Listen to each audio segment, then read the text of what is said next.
Well, I think we're seeing pervasive infection across the country. We're averaging about 20,000 infections a day, which is probably more like 150 to 200,000 new infections a day, because we're only diagnosing 1 in 8 to 1 in 10 infections.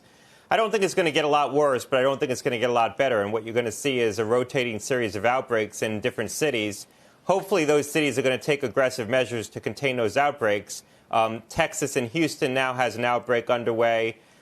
Phoenix, there's an outbreak underway in Arizona. There's an outbreak underway in South Carolina. Other states you see rising cases, not entirely unexpected.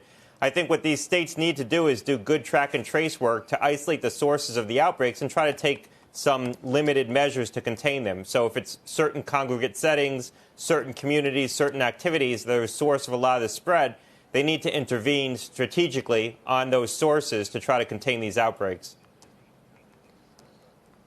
Wanted to ask you about a headline that I saw today. We're continuing on this reopening theme to talk about the return of air travel in this country. More than 500,000 people crossed through TSA checkpoints on Thursday. First time we've seen those kind of numbers since the beginning of the pandemic.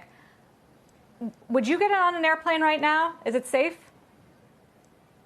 Yeah, and those numbers are substantially up. I think that you can protect yourself on an airplane, and I've been giving some advice to the airlines about what they can do to protect passengers. I think if you take precautions on the airplane itself, you wear a mask, a high-quality mask, you don't take things from the flight attendant, you're mindful of using good hand hygiene, clean your immediate area around your seat, I think you could dramatically reduce your risk. Be the last to board, so try not to get in a crowded situation.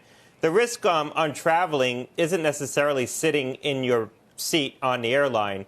It's coming and going. It's getting in a crowded situation as you board. So try to avoid those kinds of jams, and you can reduce your risk. Remember, you're generally facing forward on an airplane, so respiratory droplets are landing on the seat in front of you. There isn't really wide dispersion on the airplane.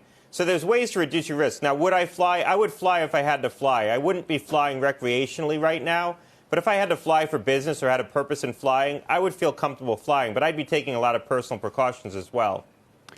Scott, I want to get your thought on a little bit of scrutiny that's being done, especially among the sort of finance types that are looking at the disease data right now. And they're looking at things like Phoenix and the Houston area and saying, well, it's sort of one-off factors here, whether it be people returning from Mexico or there's a few meatpacking plants in one area, and trying to essentially say that there's not some kind of organic, fresh outbreak or intensity of COVID. Is that valid, do you think, or should we just be concerned by the raw numbers?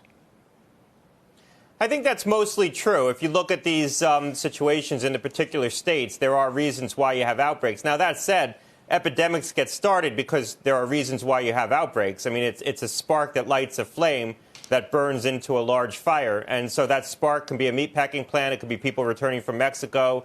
And that's happening on the southern border. It could be a nursing home. So there's a focus for the initial infection. It's up to the state to get it under control. In Arizona in particular, the local counties are doing the contact tracing. The state may need to take that over and provide more aggressive oversight of that because they need to contain the spread. You don't want it to get out of hand. Now, there are local factors in all these states that are causing the outbreaks, but the outbreaks could lead to larger spread. Now, I don't see that happening. I think we have much better tools now.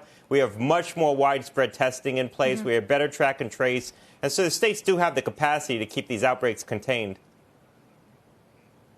With regard to the hotspots that we're talking about, are those that get sick and hospitalized likely to fare better than those who did in New York, just because of time and because of the lessons that doctors have learned and passed on to each other as a result of fighting this pandemic, and also more treatment options available?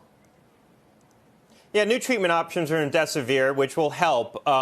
You're likely to see the same rate of hospitalizations, but you're likely to see less severe courses in the hospital. And we're going to do a much better job preserving life. And the things that we've learned how to do, you don't intubate patients as aggressively. You hydrate them more. Initially, we weren't hydrating COVID patients. Now we've learned you really should hydrate them. A lot of patients were having renal failure because of that. And anticoagulation has been a big innovation. A lot of these patients were decompensating in the hospital because of big blood clots.